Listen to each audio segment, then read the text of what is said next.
The beginning of love is to let those we love be perfectly themselves and not to twist them to fit our own image. Otherwise, we love only the reflection of ourselves we find in them. Reparative therapy. It suggests that something needs to be changed, something needs to be fixed, something needs to be improved. Conversion therapy is the psychological, physical, and emotional distortion of homosexuals in an attempt to make them fit the mold that others are comfortable with. The goal: get people to hate themselves for being LGBTQ.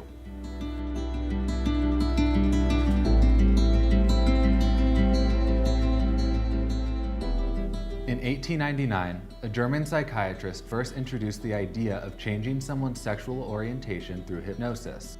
After the initial hypnosis, methods only increased in extremity, using electric shock therapy, chemical castrations, exchanging homosexual testicles for heterosexual testicles, and later, when religions adopted the practices, exorcisms.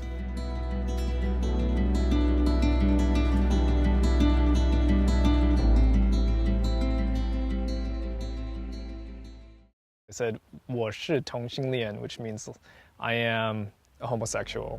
I grew up believing that I was going to become a pastor. I studied to be a minister actually in the church. My mom kind of just looked at me in disbelief and she was like, Mark, this is not something you joke about. When I was dealing with my identity, my sexual orientation, and really struggling with that, I was not in a welcoming environment. The neighborhood girls had Barbies. I wanted to go play Barbies every day after school. And then little comments are made, you know, by their parents, by my parents, by neighborhood people, that was unacceptable. My dad, he was already a pastor at that time. He was like, okay, this is something we can figure out. This is something I feel like God has been preparing me for. And he immediately went back to his office, came back, and he had all these brochures. I grew up in a religious home. It was clear that I wasn't going to be, it was clear to me that I wasn't going to be loved and accepted the way I was. I remember hearing things like, oh, well, I knew, you know, there's some person in the church who they were gay, but they're not gay anymore, and, you know, they're married, and that was the expectation if you were gay, was you had to repent and ask forgiveness and really not be gay. Some religions have denounced homosexuality from the early 12th century, so when a cure for it came along, they were eager to put it to use.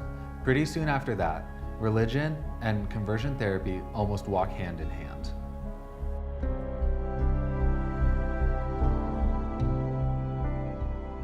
I made an appointment to see someone. I drove to the office, or to this person's office, and I waited outside in my car for a while for the meeting time to come up. I committed to conversion therapy under Exodus International for approximately 9 years, and what that looked like was going to weekly meetings. Exodus would have a conference somewhere in the United States. I would go to these conferences, different trainings, things like that. These therapies lead some to self-hatred, drug abuse, suicide, and other mental health disorders. This is seen as curing them.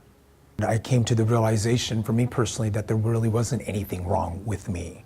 The group that I was a part of was not just for men and women trying to change their sexual orientation, but it was for anybody that had any kind of sexual deviation from the norm out of heterosexuality. So there were several people in our group that were child molesters, pedophiles, which is really difficult for me because I was sexually abused as a child.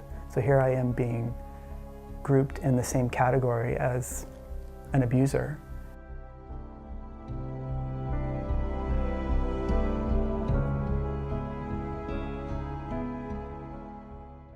I think conversion therapy is dangerous because, one, it is based on shame, which on top of that then of course lowers any individual's self-esteem, and that that self-esteem being at a low point drives individuals to higher suicide rates, to higher uses of substance abuse, and depression. The fact that conversion therapy is even allowed to exist is really, it's a crisis situation for a lot of young people, because the impact of it is so damaging. It's potentially life-threatening.